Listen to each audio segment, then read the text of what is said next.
Kebaikan yang ketiga, yang pertama itu memberi atau menolong atau beramal atau menyumbang.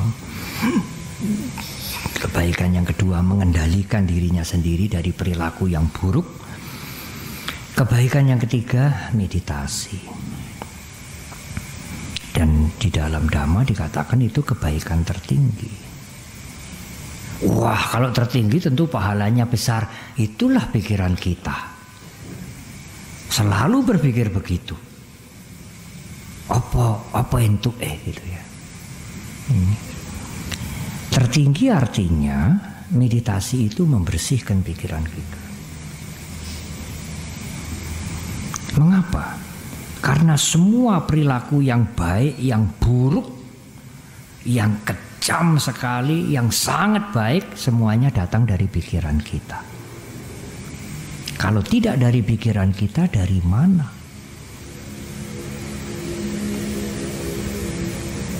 Bante, itu bukan pikiran saya. Lah kok bisa? Setan itu yang masuk. Wah, itu apa ya? Itu apa namanya ya? Kalau di persidangan itu namanya apa? Duplik apa replik? Yang paling jurus, yang paling manjur nanti. Itu bukan kehendak saya itu. Itu kehendak setan. Bagaimana saya dituntut? Tidak bisa begitu. Dhamma mengatakan pikiran kita. Dan pikiran itu liar sekali. Liar sekali. Masa Bante? Betul. Saudara mau berpikir apa saja. 2 hari ingin suci, ingin sempurna. Dari pikiran ingin membunuh, ingin menghabisi teman. Ingin mencincang musuh. Anda boleh berpikir apapun dari yang paling mulia sampai yang paling kejam. Orang yang duduk di samping Anda tidak tahu. Kan bisa Bante orang membaca pikiran orang, bisa. Tapi kalau dia tidak menunjukkan pikirannya kepada Anda, dia tidak otomatis menangkap pikiran Anda. Kalau orang bisa membaca pikiran orang, otomatis menangkap pikiran Anda, bingung. Sekian banyaknya ini pikirannya macam-macam. Kalau ini masuk ke pikiran Anda semua, ruwet nanti Anda. Kalau Anda tidak mengarahkan kemampuan Anda itu pada orang tertentu, Anda tidak bisa menangkap apa yang dia sedang pikirkan. Buddha bisa membaca pikiran orang kalau beliau mengarahkan pikirannya pada orang itu. Kalau beliau tidak mengarahkan pikirannya pada orang itu, tidak otomatis masuk. Radarnya itu tidak menangkap semuanya. Kalau radarnya menangkap semuanya, tidak bisa tidur mungkin kita. Oleh karena itu kalau Anda berpikir yang mulia, amat suci, amat jorok, amat kejam, amat tidak masuk akal, bukannya sah-sah saja, hak saudara juga. Teman saudara kanan kiri muka belakang tidak ada yang tahu. Orang ini kok anteng-anteng aja ya. Iya anteng-anteng, pikirannya wah luar biasa. Tidak ada yang membatasi. Kalau berkata-kata berbuat ini, andai kata tidak takut hukum karma, tidak takut hukum pemerintah, hukum negara, masih takut lingkungan. Wah, gak enak aku. Mengkodisik. Wah, ora pantas ya. Kecuali ya memang pikirannya sudah tidak waras. Di jalan-jalan saya mau jadi presiden Perserikatan Bangsa-Bangsa. Orang waras ini sudah tidak waras. Aku ingin jadi presiden PBB, orang waras ini. Kalau yang waras, andai kata dia tidak punya agama sekalipun, tidak takut hukum pemerintah, tidak ngerti akibat karma, dia masih mikir-mikir. Karena dia juga butuh survive, butuh hidup. Kalau sampai dia tidak karu-karuan, orang lain menyingkir dari dia menderita juga. Dia masih ada logika itu. Karena itu untuk berbicara, untuk berbuat, dia masih mengendalikan diri. Meskipun mengendalikan diri itu motifnya bukan karena akibat karma, bukan karena mentalnya untuk maju, bukan karena takut hukum negara, karena kesempatan tidak memungkinkan dan dia butuh untuk kelangsungan hidupnya. Itu ucapan dan perbuatan. Tetapi kalau pikiran tidak peduli lingkungan, tidak peduli dia berada di tengah-tengah rohaniwan, di dalam wihara bersama dengan suami atau istrinya, dia bisa mikir macam-macam. Aku wis bosen nih karo istriku ini. Nek iso ya golek liyane sing luwih HP, istrinya tidak tahu. Ekspresinya ini biasa-biasa saja, senyum-senyum. Neng pikirannya kayak begitu. Nah, satu-satunya cara yang bisa membersihkan pikiran itu hanyalah meditasi. Orang bisa berdana, menyokong, menyumbang banyak dengan pikiran yang buruk sekalipun. Tetap dia berbuat baik, tapi nilainya kecil.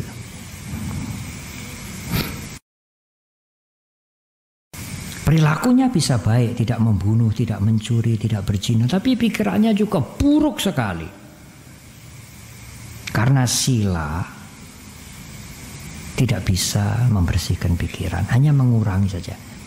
Kesempatan pikiran untuk mengekspresikan itu berkurang karena dia memegang sila, memegang etik.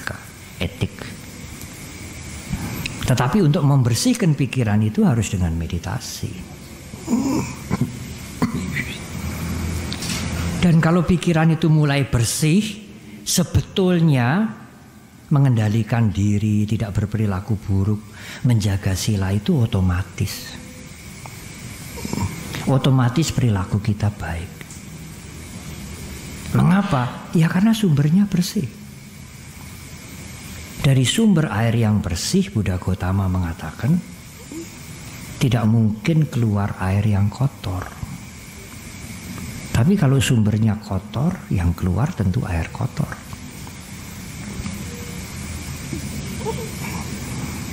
Meditasi apa, Bante? Meditasi apa saja? Yang paling sederhana ya metta bhavana, atau mungkin apa? Kayagatasati, anapanasati, vipassana dan lain-lain. Vipassana pun juga ada beberapa metode, beberapa cara bagaimana kita melatih vipassana.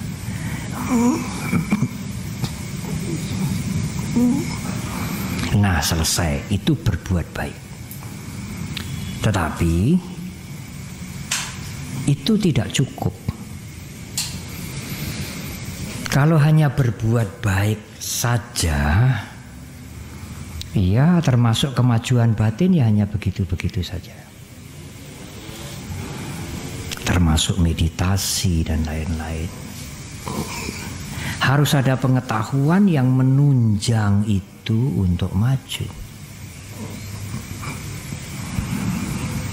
Termasuk juga hidup bersosial, bermasyarakat, berkeluarga, mencari mata pencaharian, berbuat baik, bisa dipercaya, jujur, tidak memalsukan barang, menjaga ucapan, tepat janji, perlu, tetapi tidak hanya itu.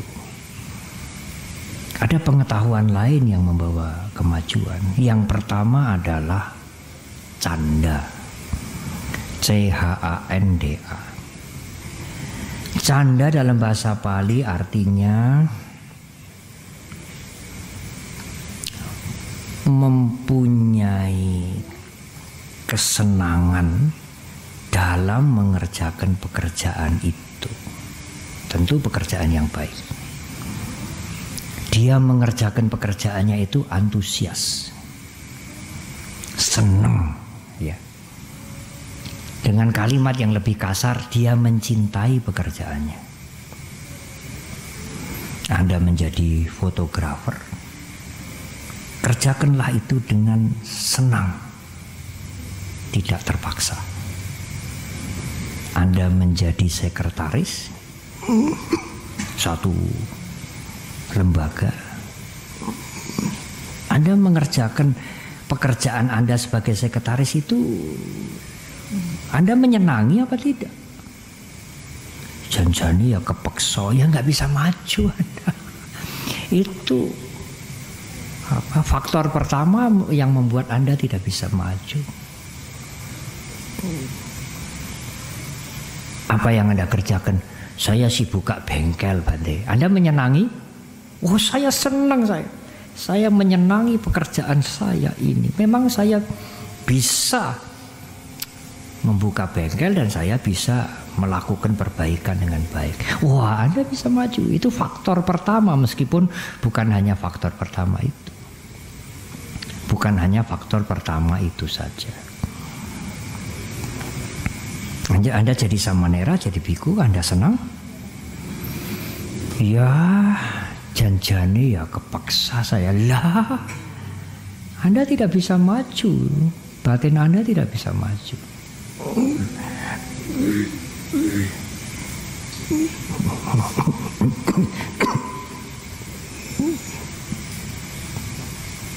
Saya dapat cerita, Bante, anak-anak yang masuk STAB, Sekolah Tinggi Agama Buddha, dari 100 anak yang tenanan sungguh-sungguh belajar ingin dapat ilmu agama Buddha, sampai lulus itu tidak sampai 10. Saya bilang, loh, yang 90 terpaksa. Loh, kenapa? Golek sekolah liya-liyane ora bisa. Atau tidak mampu, maaf ya. Dia bisa tapi tidak mampu biayanya. Lah kalau di STAB itu semua beasiswa. Kami para biku ikut mencarikan itu dananya. Yang swasta ya, yang negeri miliar-miliar itu. Yang swasta kita cari.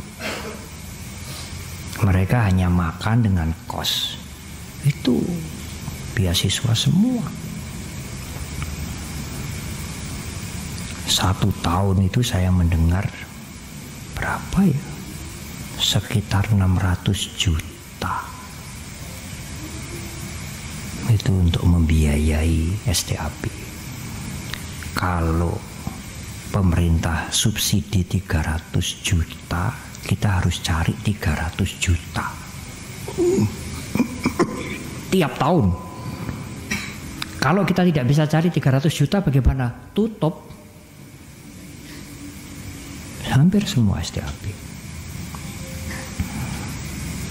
Saya mengatakan tidak apa. Katakanlah mereka masuk STAB itu sebetulnya tidak berminat, terpaksa. Tetapi setelah masuk, kalau dia bisa mencintai, menyenangi pelajarannya itu, dia akan maju. Tapi kalau selama 4 tahun dia nggak senang terus, terpaksa terus, koyo di penjara, ya bagaimana bisa maju? Nggak apalah, Anda masuk itu terpaksa, tetapi setelah masuk itu harus ada canda. Karena itu menurut Guru Agung kita, sebetulnya menurut Dhamma itu, menurut hukum alam itu faktor pertama untuk maju. Anda menjadi tukang batu. Di Mendut ada tukang batu yang bagus sekali, Pak Ratin. Kalau kami ada pekerjaan di Mendut, selalu saya katakan, Pak Ratin dicari, Pak Ratin. Bagus sekali. Memang dia mencintai pekerjaannya itu. salah sedikit, tidak pas sedikit, oh dia merasa kalau tidak pas sedikit, saya mengatakan, ya sudahlah Mas Ratim, ya sampunlah, sudah bagus. Dia merasa ganjel. Dia ingin perfect. Sekalipun dia tukang batu, tapi dihargai. Tidak hanya saya, yang lain-lain mengatakan bagus Bante, ngaturnya, pasang batu. Anda mau jadi tukang batu, tukang taman, sekretaris, penterjemah, tukang foto, buka toko, buka bengkel, punya pabrik yang besar, pilot, sopir, dokter, insinyur, rohaniwan, senangilah pekerjaan Anda itu. Itu faktor pertama untuk maju.